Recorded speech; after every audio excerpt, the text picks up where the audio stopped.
Welcome, everybody. So why the subtitle, Making Good Choices?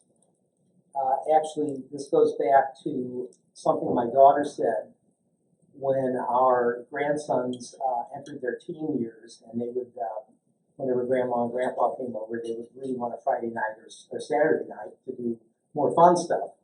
And as they were leaving, our daughter would say, "Good night, boys. Have fun. Make good choices." Well, to me, that meant three things. It meant that they have that my daughter and son-in-law have raised fundamentally good young men, that they knew right from wrong. The second thing is that they knew the rules of the society that they lived in and what actions they could and could not take within those rules. And third, and maybe most importantly, they understood that the actions that they took had consequences and that they were responsible for the consequences of the actions that they took. So this class, each of us probably thinks we know what ethics is. We probably have our own sort of internal view. But if we polled this group, we probably wouldn't come up with the same thing. And the reason is that we get conflicting guidance on what ethics is from groups that we belong to, from the church that we go to, maybe from reading about politics, right? This is not a typical seminar on ethics that you may have been to before, where the presentation is, if A happens, you should do B. If C happens, you should do E. Rather, it's going to be an exploration of the source of professional ethics and the standards that we use to determine the choices that we make. As usual with our CSI chapter here, the Whammo Sacco introduction will have you standing and cheering and stomping your feet, and the conclusion will have you rolling on the floor in tears or laughter. But in between, we're going to talk a bit about the history of ethics, look at some codes of ethics, two examples, and then a case study. What is ethics? Well, ethics is bound up with morals, but ethics and morals are not really the same thing. Ethics is informed by things like laws and customs and the rules that we practice. We may want ethics to be solid and constant. We may want them to be our rock, something that's always there. We may also want to rely on one single ethical principle that we can use for everything that we need to look at. But is this a real viewpoint? What sort of things influence your ethics? Where do your ethics come from? What is ethics? What are ethics? The singular ethics is generally used for the field of study or when you're referring to a specific code of ethics. And the plural ethics is generally for your personal standards or when referring to multiple items within a code of ethics. And since I'm a better writer than speaker, I usually get this right when I write it, but we'll have to see if I carry this through in the talk. The Venn diagram here looks at three domains that have developed over time. And they each give order to how we relate to and live with each other within this world. Laws are prohibited things. Laws are the must-nots. Customs are suggested things. They're the shoulds.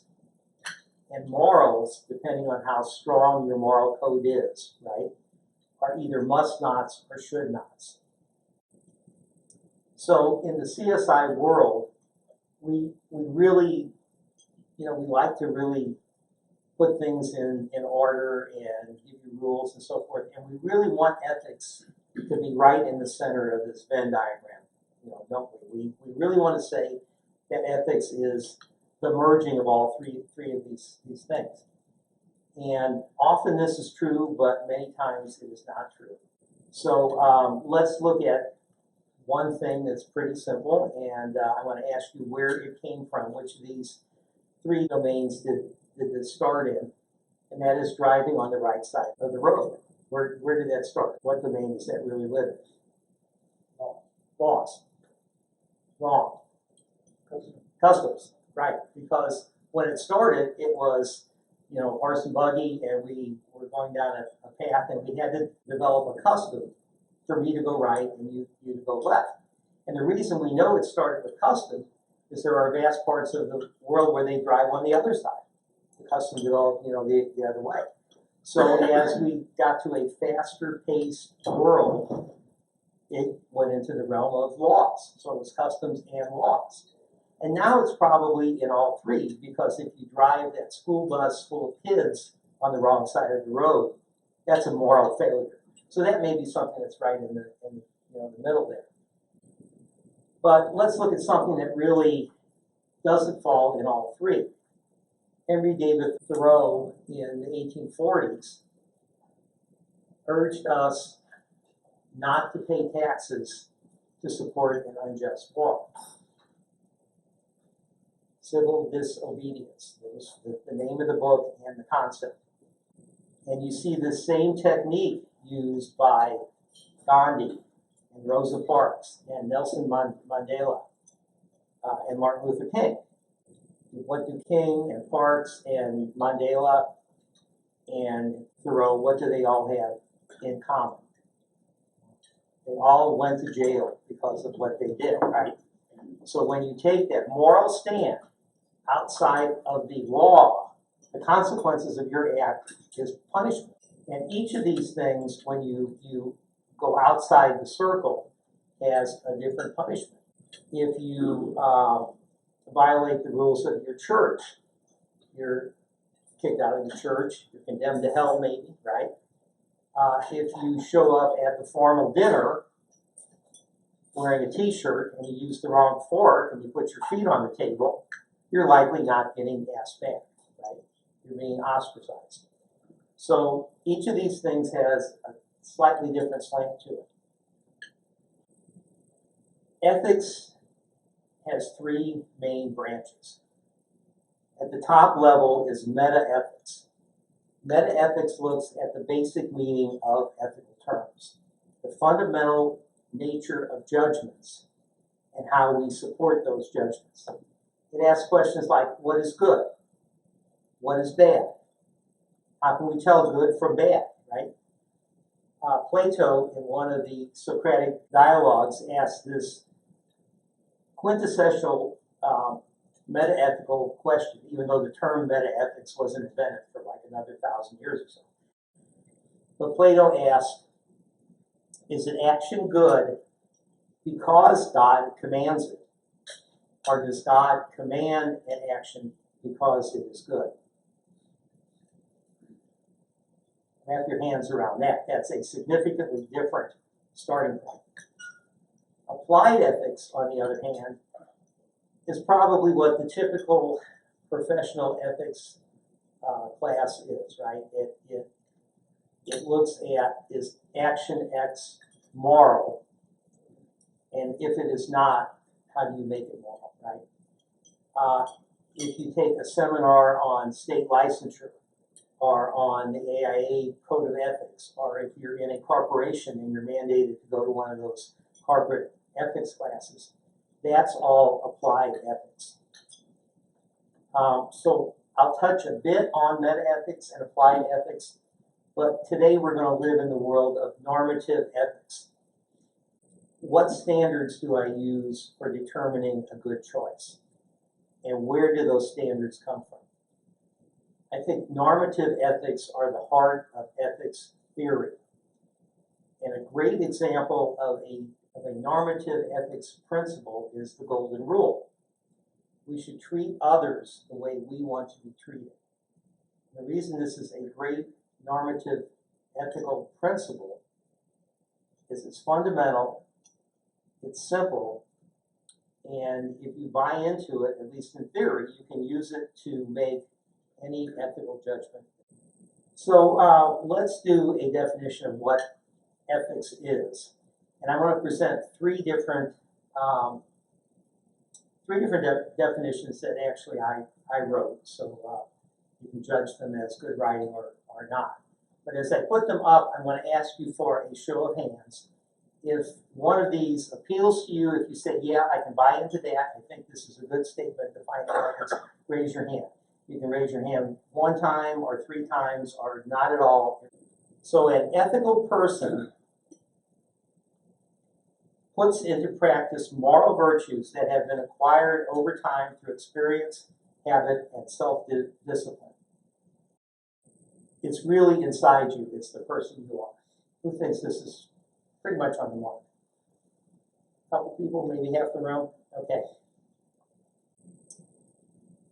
An ethical person complies with universally accepted and established moral duties and rules that all are obliged to follow. It's about what you do, it's the actions you take. Oh, Linda has her hand up already. That's okay. Anyone else think this is... You're not wrong. Michael's half and half. Yeah, we've got maybe four or five people. The third one is an ethical person acts in a way to maximize positive and minimize negative results for the greatest benefit of society. It's about the results of your actions. Yeah. Yeah. Okay. All right. Take a look at these because I want to clear the board and we're going to go through it one more time. And this time you must choose one. If you didn't choose, you have to this time. Okay? Ron, do your best, right? And if you chose all 3, you have to settle on one. This is the multiple choice test, right? Okay. An ethical person puts into practice moral virtues that have been acquired over time and through experience, habit, and self-discipline. Who's in this camp? You people? Okay, remember you can't change. This is the one that you're buying into. You are practicing virtue ethics. Okay, an ethical person complies with universally accepted and established moral duties and rules that all are obliged to follow. Ooh, and this changed her mind. Okay, so we've got... Well, you can't. No, that's fine. I mean, I'm not going to, cause a fight between Linda and Ron. That's a bad thing.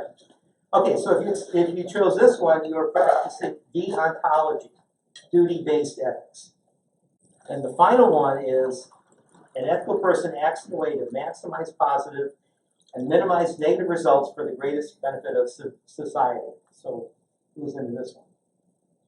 Okay, you are practicing consequentialism or utilitarianism. And this was very gratifying because in Long Beach, there were far, far fewer people on the middle one. And I don't know if that's because I wrote it badly or that's just the way people break down. We were relatively closely done.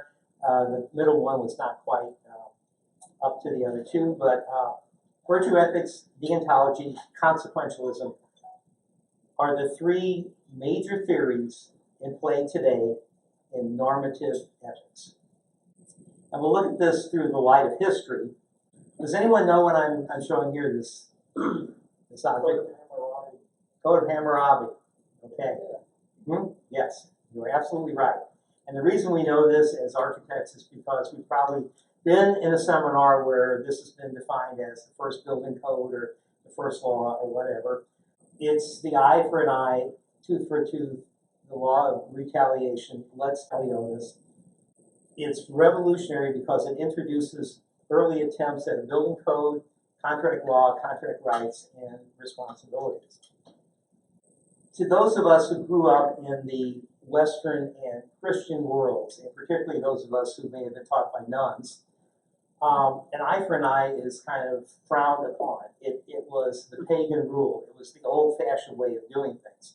It was superseded by what? The Golden Rule, right? The Golden Rule was Christian. It was better. But lex talionis and the Code of Hammurabi was important because it set limits on punishment, right? We're all familiar with the man buildeth a house and the house fall down and kills the owner, the builder, shall be put to death, right? That was the cruel part. But here's what it meant. It meant that the Babylonian me couldn't creep into your compound after dark and slaughter your entire family because your cousin killed my goat, right? As much as I love that goat, there's no balance there. And that's the important thing about laws and about ethics is there is a fairness. And this all goes back to 2,000 years BC. Also interesting, before I get off the slide, is look how this was given. This was a divinely given law. Those of you who sorted yourself into virtue ethics when we went through it in our ethical Hogwarts, then Aristotle is your house founder. To Aristotle, virtues are tangible, they're real. You know, you have a heart, you have lungs, and you have virtue. It's a real thing. It's fundamental to your citizenship, to how you relate to the world, and to politics. And Aristotle, virtues are not a superlative trait. Courage is not the best on a scale. Courage, for example, is a moderation between the extreme of cowardice on the one side and rashness on the other. And that's what they were looking at. They were looking at this sort of middle road of virtue. Instead of being about conduct or consequences, it's about character. Virtue is acquired over time by acquiring knowledge and good habits and self-discipline. And to the Greeks, the ultimate goal was this word eudaimonia. The EU part is from good, euphoria, and daimon is actually a spirit or genius. Your ultimate goal was essentially doing the right thing because you're the right type of person. The early Christians, for about 1,000 years, dealt with a couple of important issues. Both St. Augustine of Hippo and St. Thomas Aquinas dealt with these. The first one is, how do we Christians incorporate and reconcile Greek and also Roman and also Jewish values into Christian dogma? So that's the first thing. And the second thing is, what is the appropriate relationship between church and state? In St. Augustine's City of God, which is one of his great works, he differentiates between what he calls the city of man and the spiritual city of God. And he does suggest that there is some interconnectedness between them, but each has its own function and focus. So he's really relatively separate. God is the grantor of salvation, the entrance ticket to the city of God. Being a predestinationist, God knows the guest list, right? Thomas Aquinas comes along 800 years later. We often conflate these two as being of the same time frame. You know, one is at the beginning, the other is at the end. And Aquinas comes along at a time where Greek writings are being rediscovered and the Greek world is being renewed. It's also a time where the Arab world is doing incredible science and math. And he looks around himself and he says, there's all this great stuff going on. Why is it that only Christians can get into heaven? He kind of looks past the divine command theory. That is, that God commands what's morally right and forbids what's morally wrong. And he comes up with this natural law theory. And what natural law says is that God preloads the natural world with features that allow us to know evil from good. And that if we use God's greatest gift, our free will and our intellect, we can thrive. We can thrive in St. Augustine's City of Man by learning and inventing things, and we can thrive in the City of God by getting into heaven.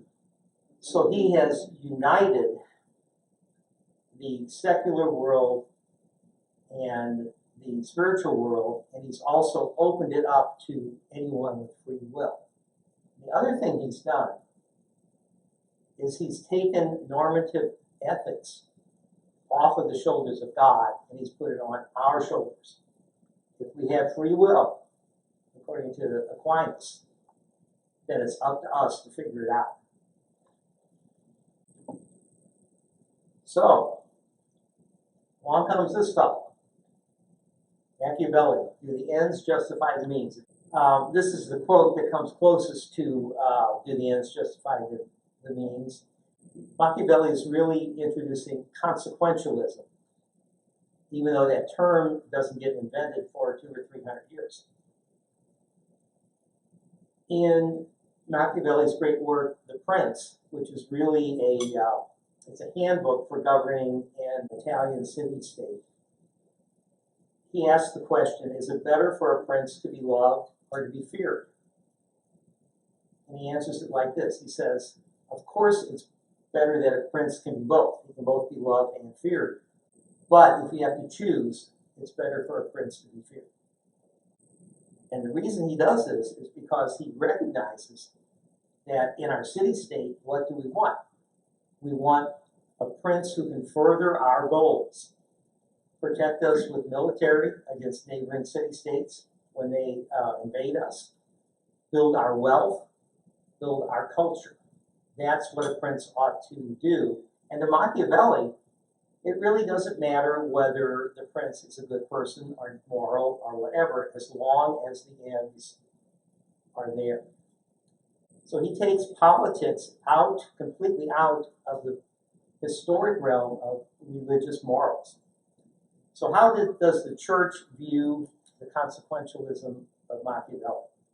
If you recall from the previous slide, I talked about St. Augustine, St. Thomas Aquinas. They were great saints in the Christian church. You don't see a saint here, right?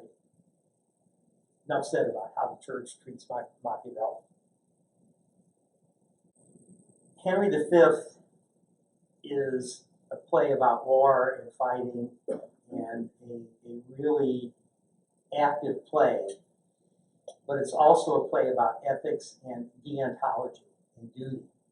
And I've chosen a very calm scene from the play here. It's the night before the Battle of Agincourt, which is a major battle in history and also the climax of the play. And King Henry is not sleeping. No one is sleeping. You know, the soldiers are all tense and ready for the battle. And King Henry puts a disguise on and he goes out to sense the mood of his soldiers. And he comes upon a scene at a campfire where a debate is going on about, is war just? Not only is all war just, but specifically is this war that we're in now just? And the soldier says, now if these men do not die well, it will be a black matter for the king that led them into it. Not dying well doesn't mean that they didn't die bravely. What it means is they died with mortal sin on their souls. And knowing Shakespeare, the reason they had mortal sin on their souls was they were drinking and whoring and having a good time the night before and didn't get to the priest, right? So the soldier's saying that if the war is not just, if the king led us into something that isn't just, somehow our sins transfer to the king. And Henry says, every subject's duty is the king, but every subject's soul is his own. Just because the king or your government or the corporation that you work for commands you to do something, it doesn't excuse you from not being ethical. Ultimately, your ethics are your own, and you have your own free will, right, which we just talked about, to make your own choices. So the thread of personal responsibility is strong. And done with Shakespeare for all you that found it boring in high school. So we all know Adam Smith, right? Father of economics, explainer of markets. He was an ethicist. His title was Professor of Moral Philosophy at Oxford. I include the whole title of his book, The Wealth of Nations, just to show that the idea of markets and his whole theory didn't spring magically from his head. He did a lot of research and a lot of thinking about the way things work. Wealth of Nations is not just a book devoted to market, because in it, Adam Smith actually identifies and in some cases suggests ways to solve 5 or 6 problems that are caused by, and I'm going to use the word capitalism here. That word wasn't invented until later, but that's ultimately what his work led to. And if we could summarize those 6 things into one statement, it would be this: is capitalism's capacity to create enormous wealth and to greatly reduce poverty somehow offset by a reduction in the moral quality of the people who are either the capitalists or the workers? And that's a tough question. I mean, that's a question that we've been grappling with in economics ever since Adam Smith. Adam Smith in this book is not just inventing economics, he's inventing business ethics. Today, when we take classes in business ethics, they often focus on issues like liability or risk. They're given to protect the corporation, the company that you work for. Generally, that protects you also, but there often comes a time where your interests and the company's are not the same. And so Smith's ethics deal with broader issues of benefits and negative impacts on everyone. So we're in the 1800s now. 2 enlightenment thinkers, each looking for a rational basis for legal, social, and moral reform, and they end up in vastly different places.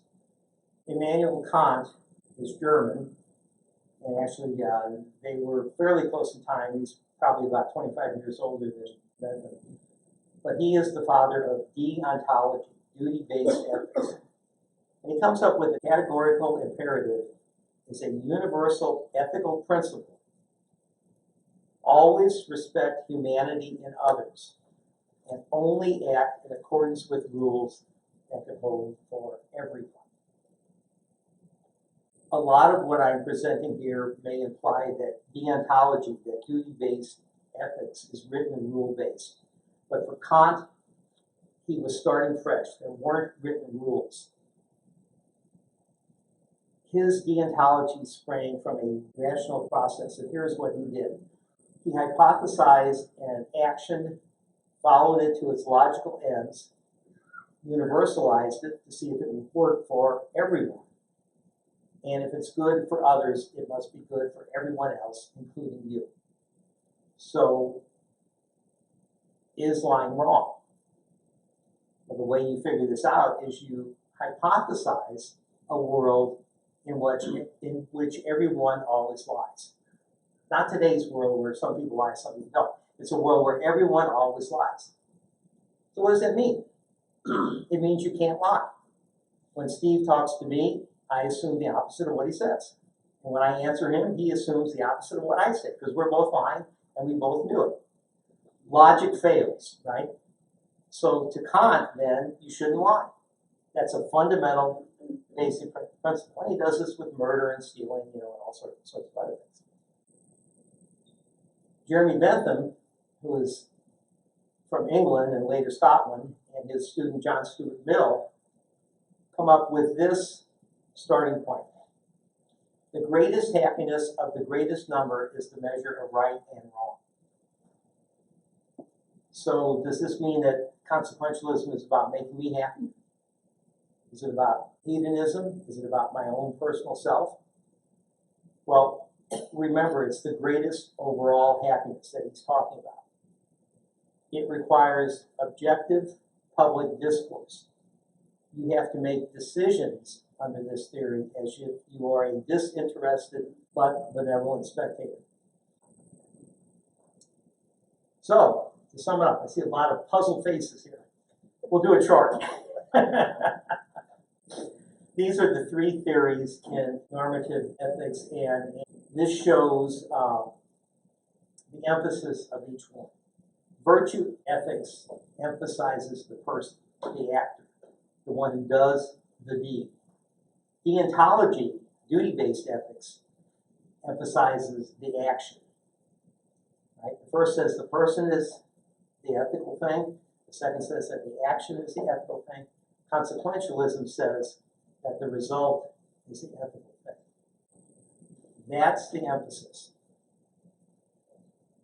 One of the points being made here, I think, is that none of them stands on its own. And you need to understand all of them and work your way through it. Okay? Let's take a look at why these don't stand by themselves. Virtue ethics depends on time and place. We really don't want to be Greek virtue ethicists, because Greek virtue ethics allowed, and in fact some would say demanded, slavery.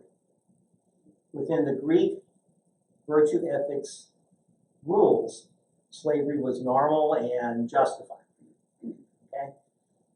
Let's take another time and place. The mafia in Naples, the omerta, the rule of honor. You don't rat out your friends. You don't rat out the people that you're fighting with. You don't go to the police, right? That's the honor code in that group. Well, think about this. Those of you who grew up on the playground in the 50s, like some of us did, you didn't rat out your friends, right? You didn't tell on someone, regardless of what they did to you. That, I think, has changed. We have honor codes now, and we probably are less prone to be doing that. Deontology versus consequentialism, and they kind of go head to head throughout this whole thing. But here's a story that Kant told about deontology. And remember, he said that lying is forbidden. You must always tell the truth. So here's the story. A friend is over at your house. You're having a cup of tea or a glass of scotch, in our case, and there's a knock at the door. The guy walks up and he says, "Is your friend with you? If he's there, I'm going to kill him." So what do you say?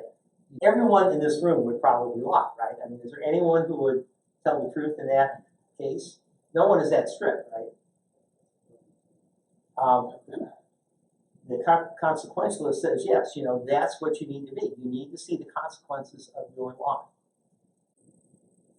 Kant has the answer for this in his theory. He says, okay, what if your friend heard you talking to the guy? He sneaks out the back door. You lie to the killer. He goes around the side yard. He hits the street just as the killer is leaving, and your friend gets killed. Aren't you, Mr. Consequentialist or Ms. Consequentialist, responsible for the person's death? And that's the failure of consequentialism, is that you can't perfectly know the consequences. You can't know the future.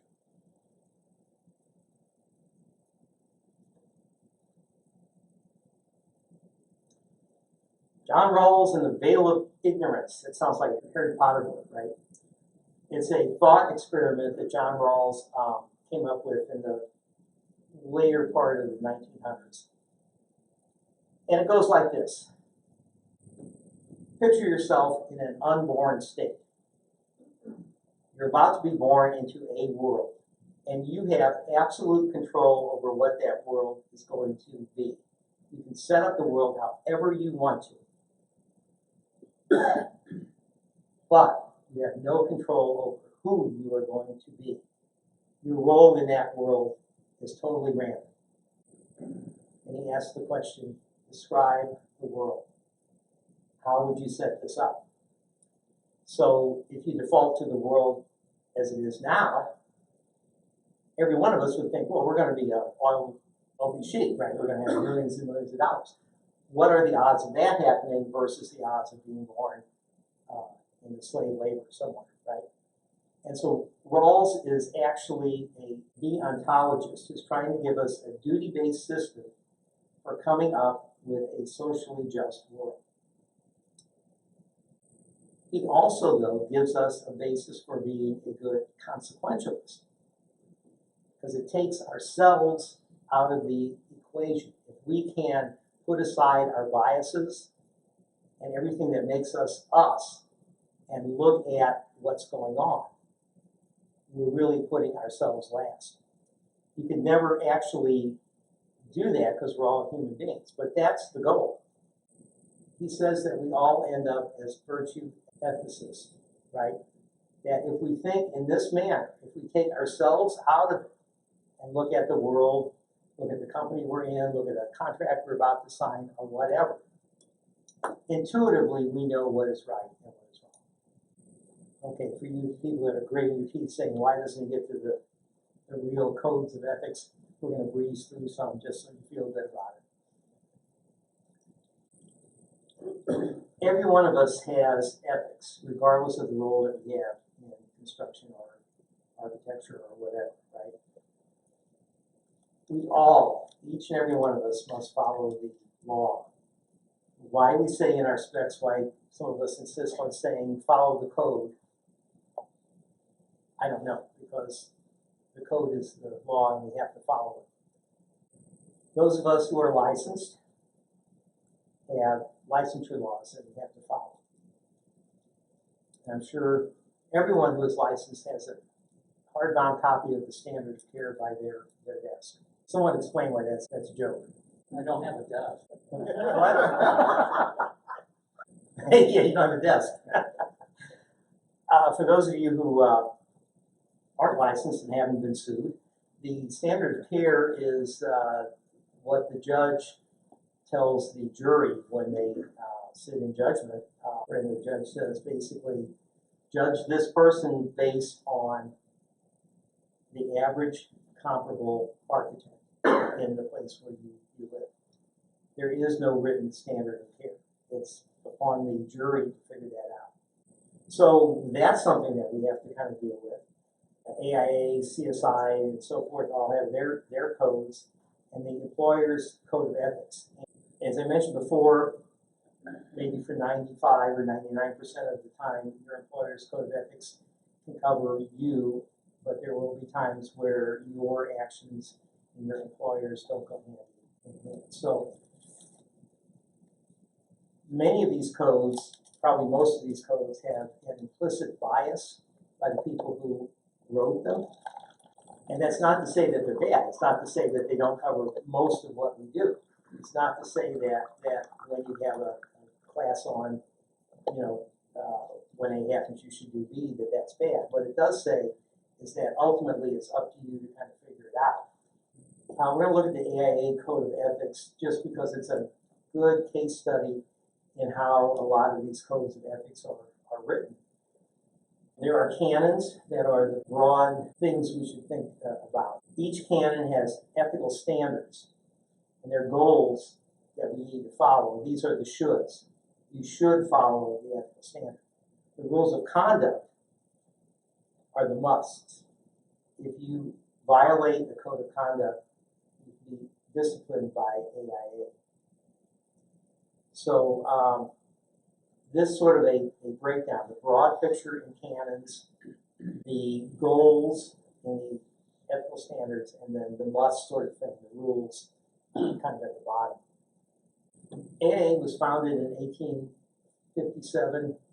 We got our first code of ethics in 1909, which either means that architects were not ethical for 50 years or that we were so good that we didn't need them, right? But there was this gap before we really got our code of ethics. And you can actually look this up and get a copy of the 1909 code. It really emphasized how we learned gentlemen, and I say gentlemen because it was mostly white guys like me, right? How we learned gentlemen dealt with other learned gentlemen. I couldn't take one of Fred's jobs. Steve couldn't take one of my jobs. We had these rules of the game. There also was a fee structure to keep me from undercutting David, right? I couldn't charge less than what the fee structure said. That was not ethical.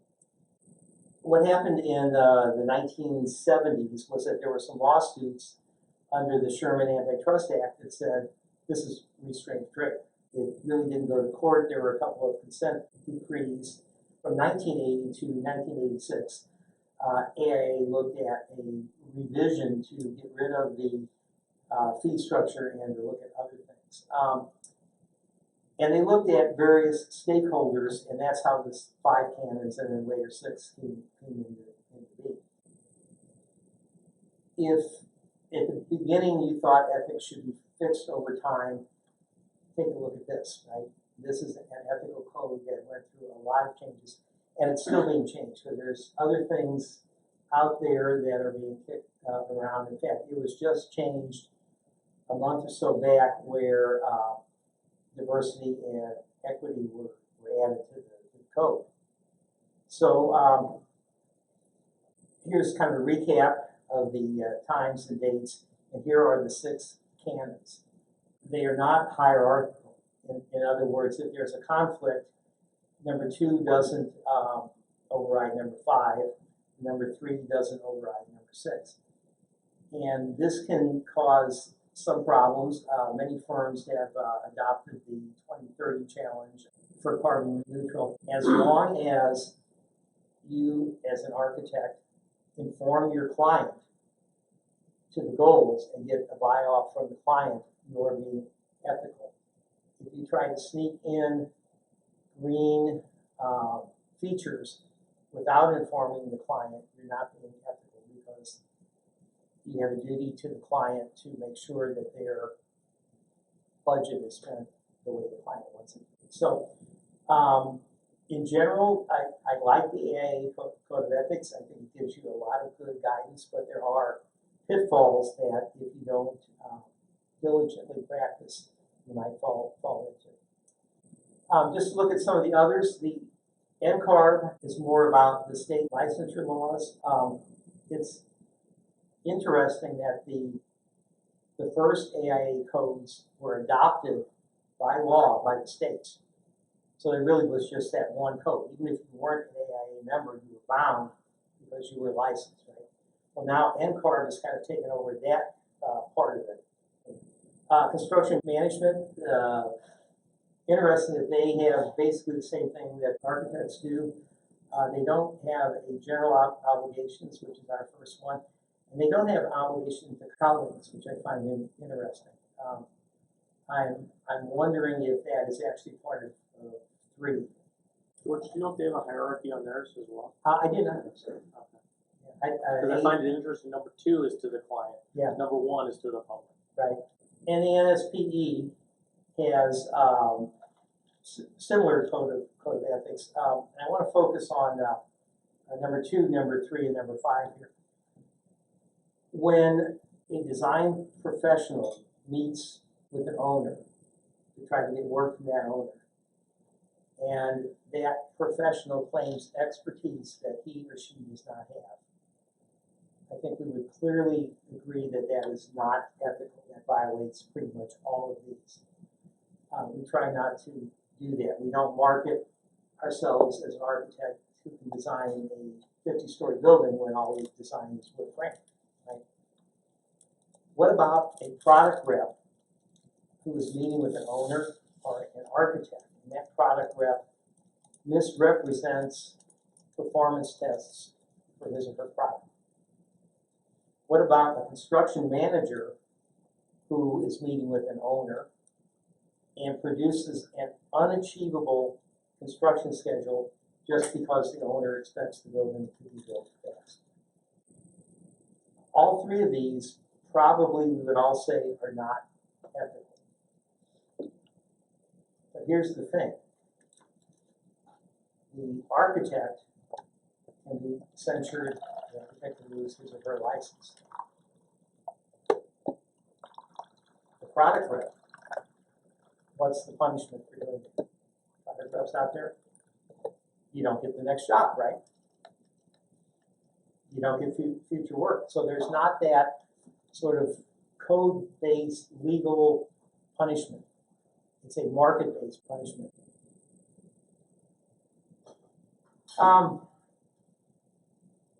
Now comes the hard part.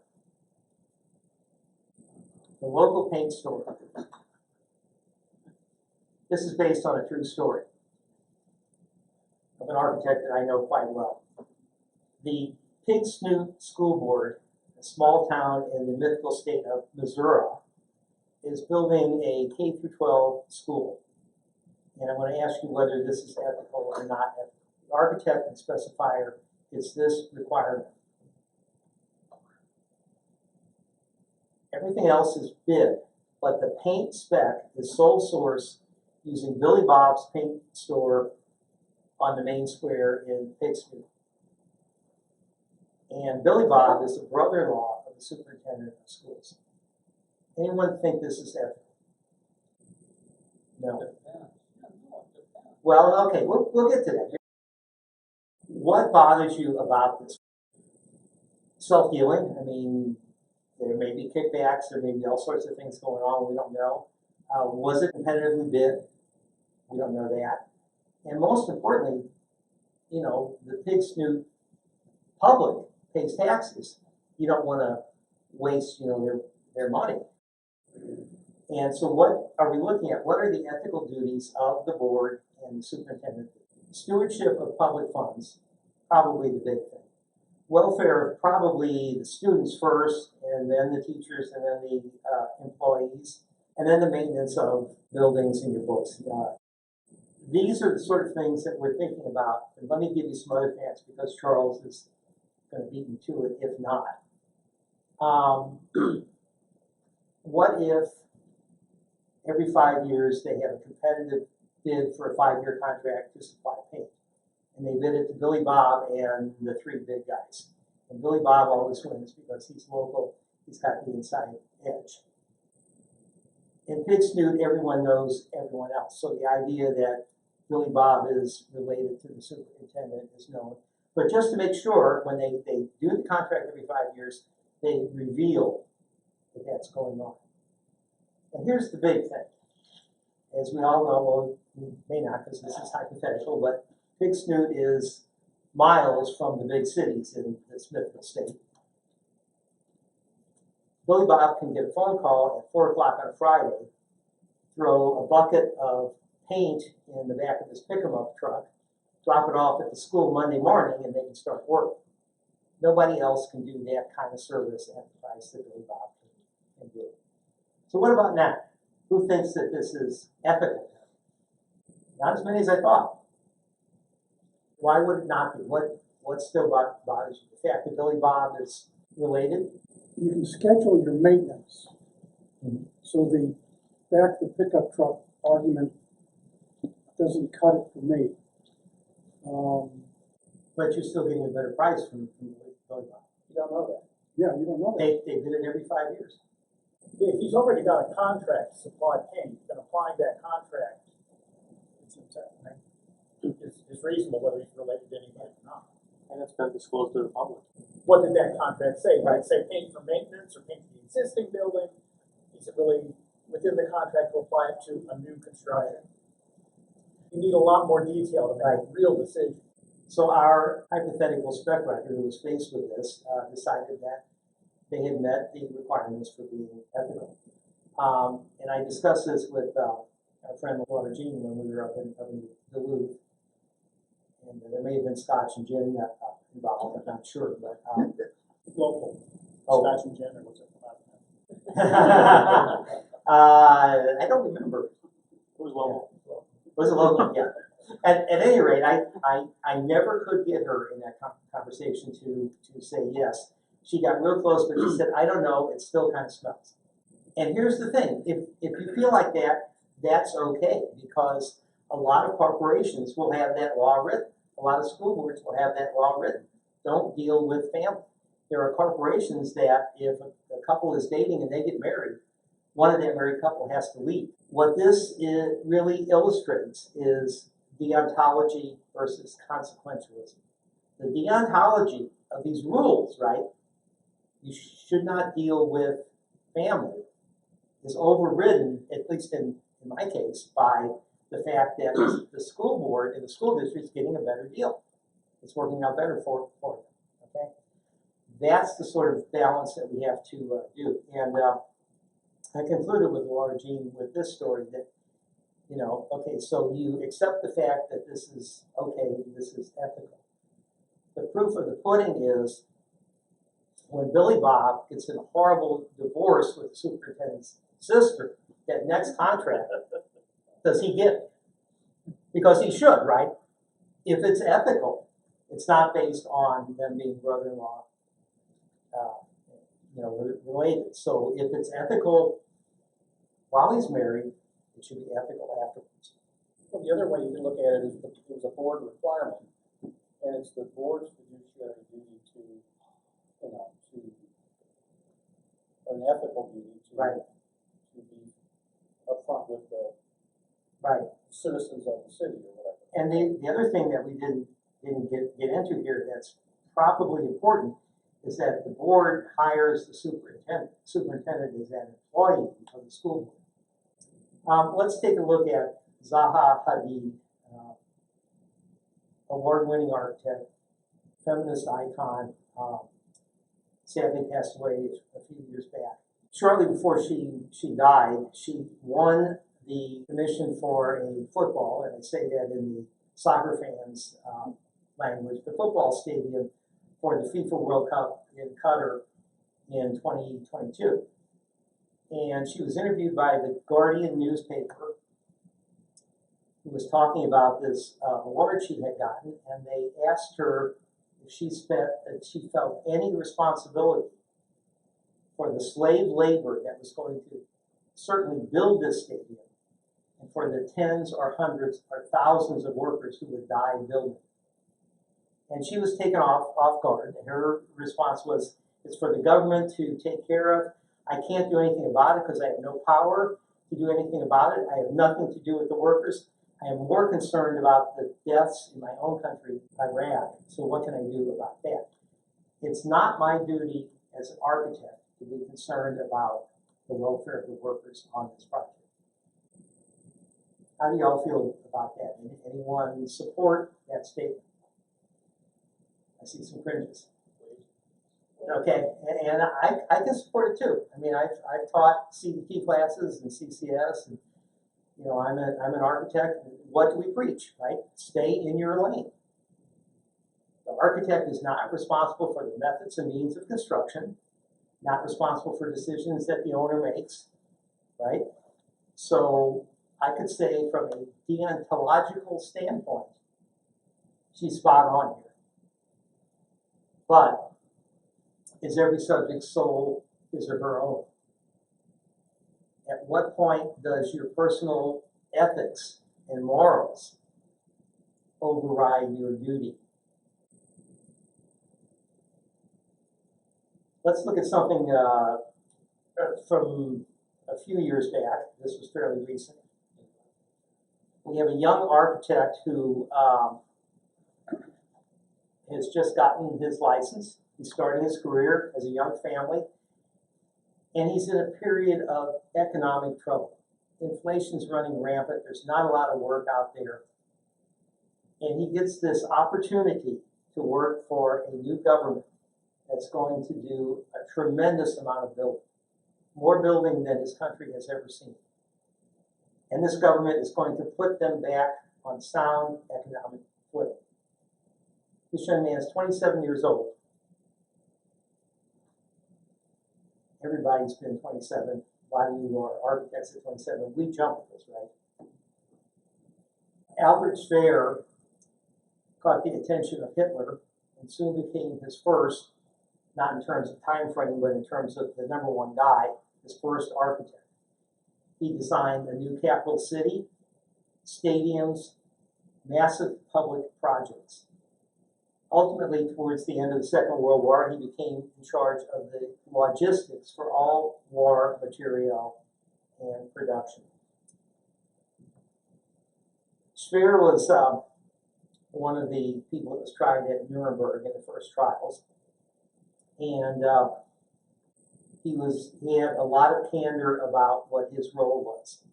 Here's a quote about him and how he presented himself. He posed as an efficient and helpful technocrat, willing to give detailed information quite voluntarily. Speer also professed to have no knowledge of the concentration camps and the slave labor camps. He said he was at the famous 1930s Nuremberg speech where Goebbels talked about the final solution. And he said, I left before that happened. He put himself in the spot of not really knowing. And his quote is not individual mistakes, grave as they may be, burden my conscience, meaning I don't have these horrible crimes of killing people and designing death camps. But it's because I acted in leadership that you should punish me. He says, I take responsibility for being part of leadership, but I didn't do any of the real nasty stuff. And he was acquitted. He got a 20-year sentence. He had opportunity to write books. He further kind of made himself into this role. In fact, if you Google the good Nazi, his name will probably come up. When he passed away, other work was done in his life, and it's pretty clear now that he did know he was part of it, and that he was basically saving his own skin. But where did he cross the ethical line? Where did Schreier take the step too far? When should he have backed out? When he first met Hitler? I mean, we want to say that, you know, this is Adolf Hitler, back off, right? But that's consequentialism looking backward at history. In the early 1930s, Germany was in horrible shape. Mies, Gropius, all the great German architects you can think of the Bauhaus and modernism, they all wanted Hitler's work. And here's alternative history. Think about it. If Mies had won, what we think about modernism now, right? If he had been the one to do all the stuff that Schreier did. So it's obviously our duty to speak out against horror like this. I think there's no question. How difficult do you think it would have been for a person like Schreier to speak out against Hitler even from day one? It's something that probably couldn't have been done. Or even to walk away. Or even to walk away, to go somewhere else. So when we look at the issues that confront us now, the sexual abuse, stuff like that. You know, we just had a famous architect who has left his firm because of that. We have to ask ourselves, how do we speak out? And if only we had a 67-year-old retired architect, you know, white guy who had a career who could enlighten us on this, we would have him speak. But since we don't, I'll be hypothetical and say that this has been going on for the last 40 years and maybe longer. I'll also say that it's a lot easier for a 60-something-year-old man who went to college with the head of the firm who was doing bad things to speak out than it would be for a 25-year-old at the beginning of his career. But I will tell you this, we have an ethical duty. Deontology requires us to speak out.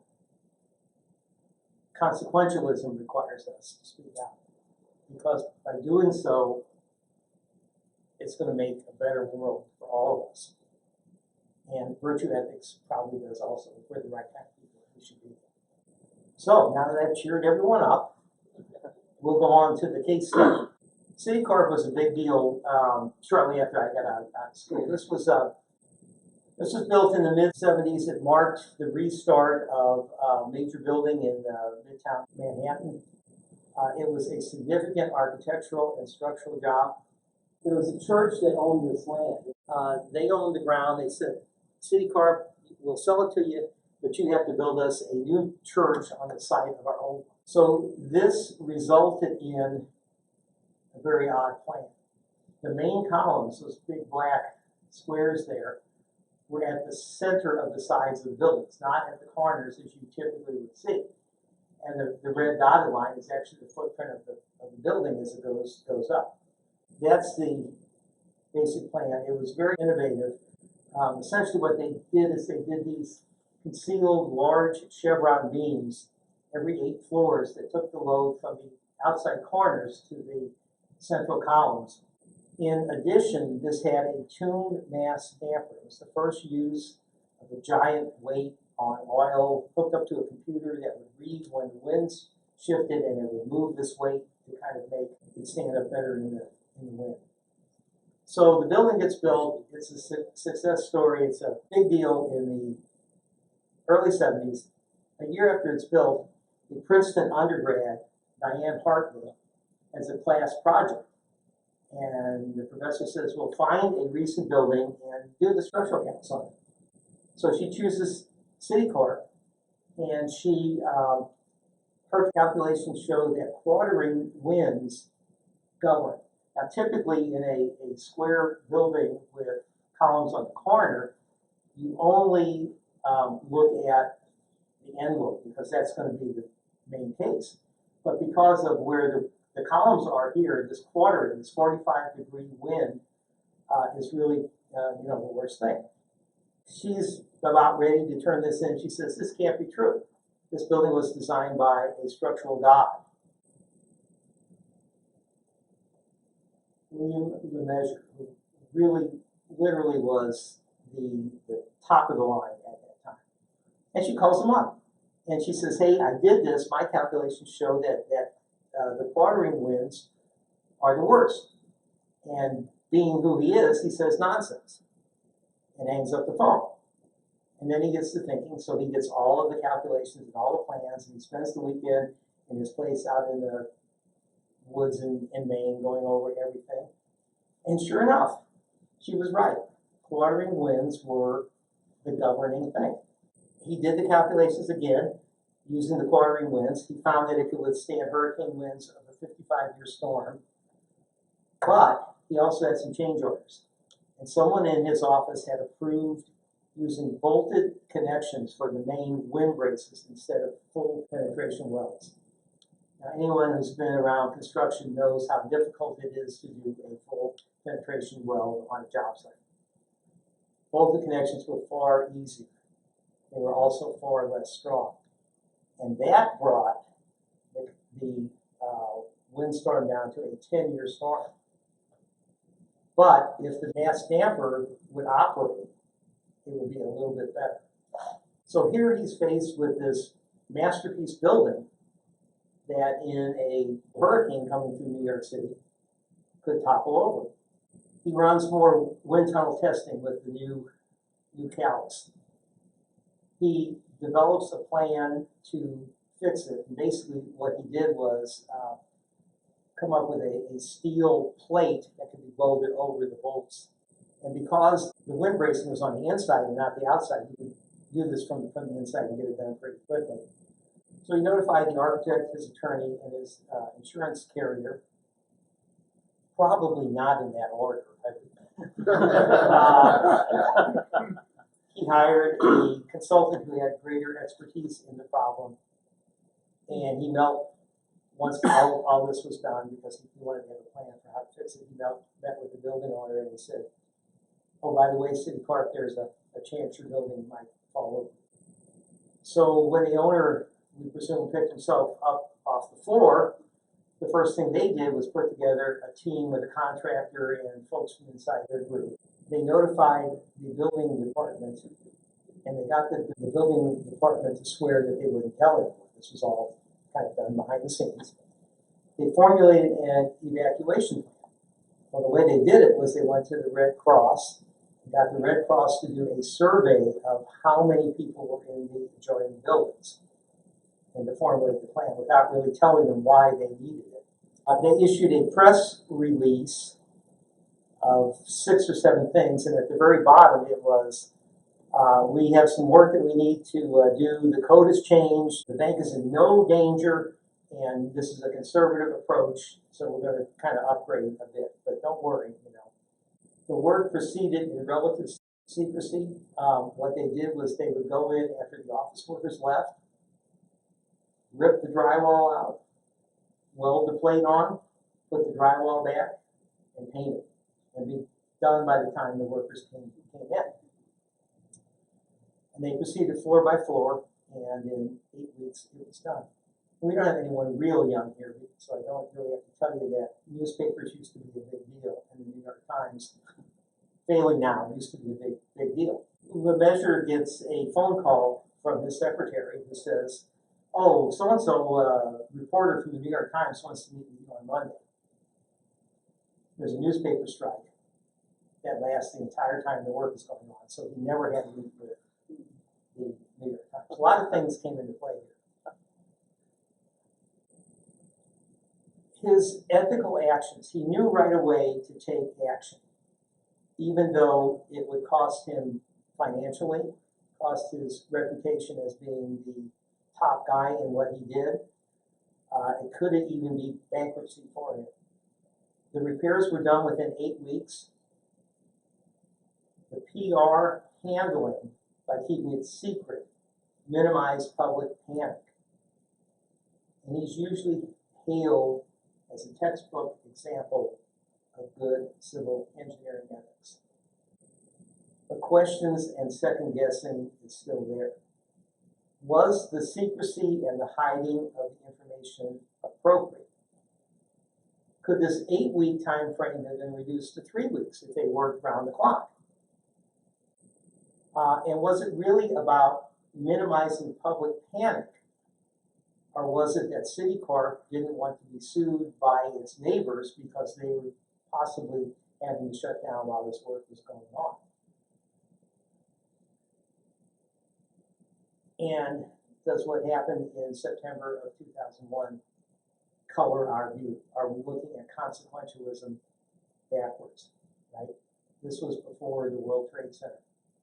Does the fact that we have seared in our brains the images of those buildings coming down color the way that we would act if we were faced with a similar thing now?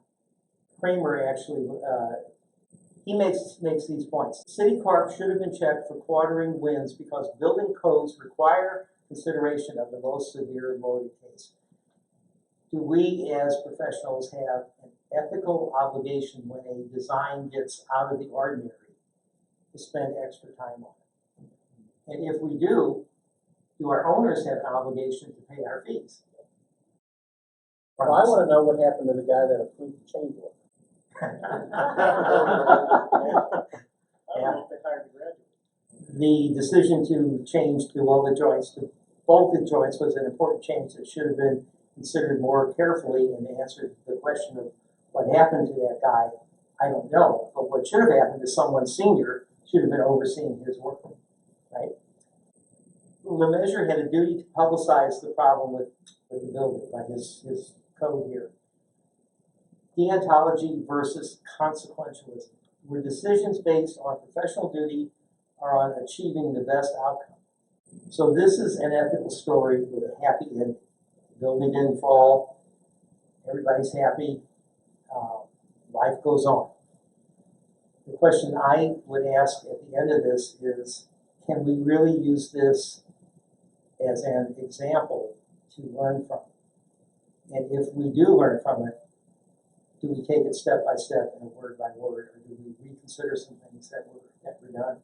So even in the best case, even in an example that's held up to a high standard, there are things that you can look at and second guess and think about what was done. Let me leave you crying in the aisles or laughing hysterically like I promised. Okay. Ready to laugh and cry, Ron? I'm expecting you to be. Ethics has been around for a long time. Ethics has been a continual thread in the tapestry of human philosophical thought. The scriptwriter did not write that. Somebody else did, I'm sure. Ethics spring from, but are separate from, personal moral or religious codes, legal or political duties, and politeness or custom. And most importantly, ethics allow our profession, regardless of who we are or what we do, to function. They demand a fundamental fairness, mutual trust, and reliance, and they demand us to provide safeguards for the public. When I told some people that I was going to be doing this, and I would tell an architect, he'd say, "Oh, there won't be any contractors there. Those guys are are horrible, and the owner would say, well, you're not gonna have many architects, but I think we have this cynical view of other people in the business. And for ethics to work, we really need to have a fundamental trust. That's what the basis is in all of our contracts and how we deal with things. Ethics is not easy. But fortunately, most of the time, it shouldn't be a problem because we have a lot of things going for us in making good choices. We are all moral people. People without ethics don't come to things like this, unless you're here to try to figure out how not to do it. I don't think that's the case, right? You have a fundamental understanding of good and right. And keep in mind, it's not about just being a good person. Remember the Greeks said about flourishing over a lifetime of knowledge, experience, and habit. The more you practice good ethics, the more ethical you will be. You have duties. You have codes of professional ethics. You have laws. You have your employer that provides a foundation for ethical actions. But remember that deontology is not just the written codes. Deontology demands we have a soundly reasoned basis for our duty. Written codes of ethics always contain the bias of the writer. Your obligation to the public override business or monetary gains. Consequentialism means that you're looking at the end result. But here's the thing, the more knowledge we have, the better we are at consequentialism. The more we know about what's going to happen, the better we are. It's the unknown future that makes consequentialism hard. So, I hope this presentation has given you a better understanding of the foundations of ethics, so that when you're faced with ethical choices that are impossibly hard, you can make the right choice. And if you can't make the right choice, at least make a good choice. And that's all I have, and I'll open this up to questions. I see a stunned audience here.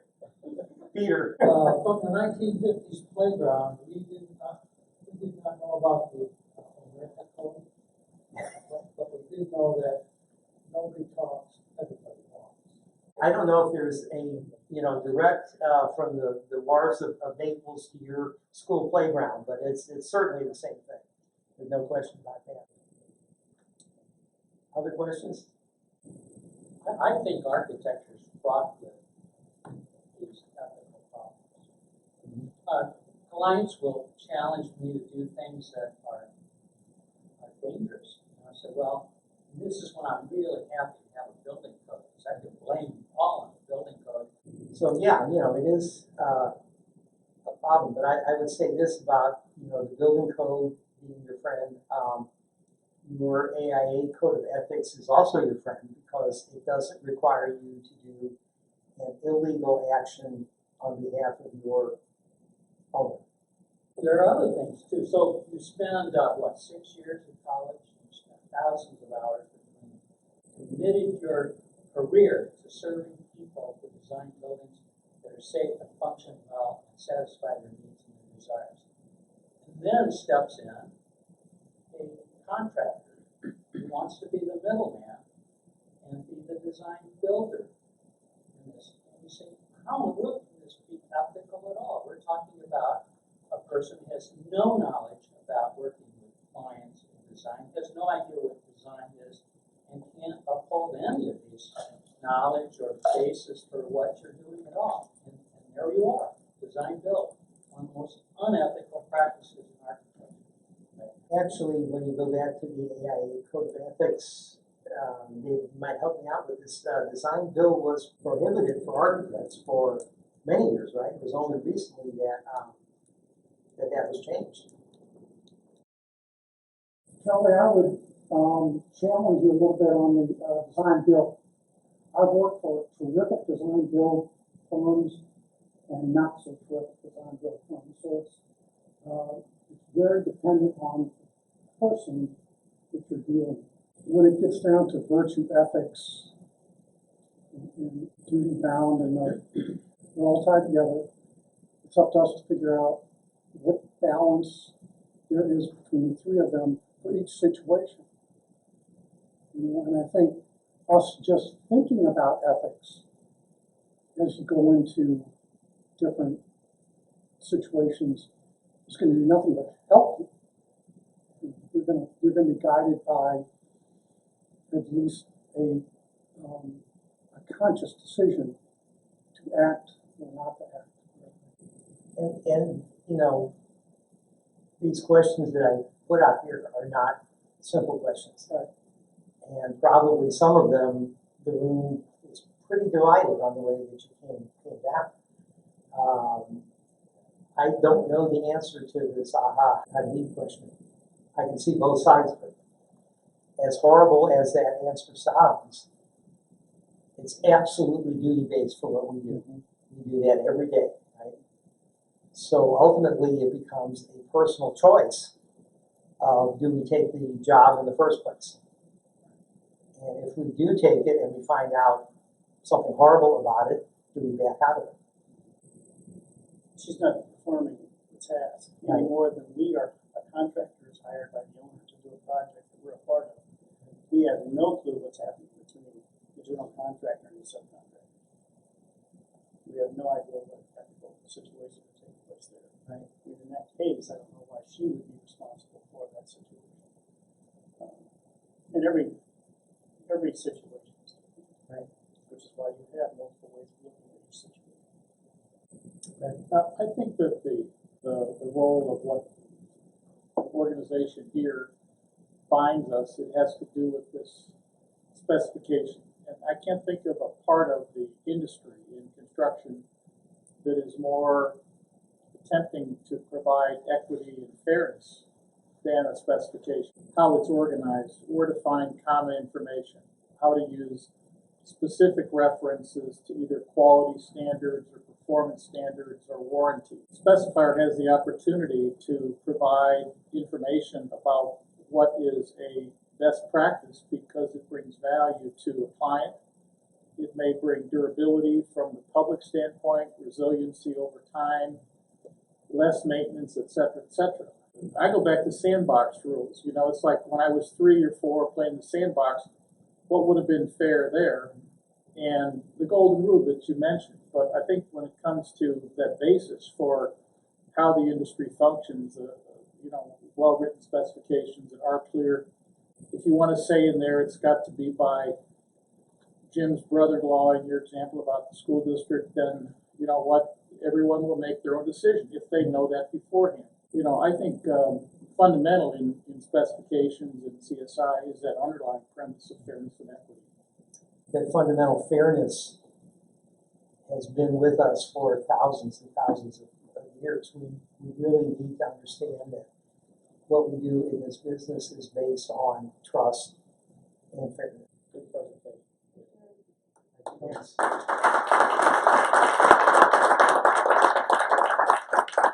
Okay, go out and make good choices.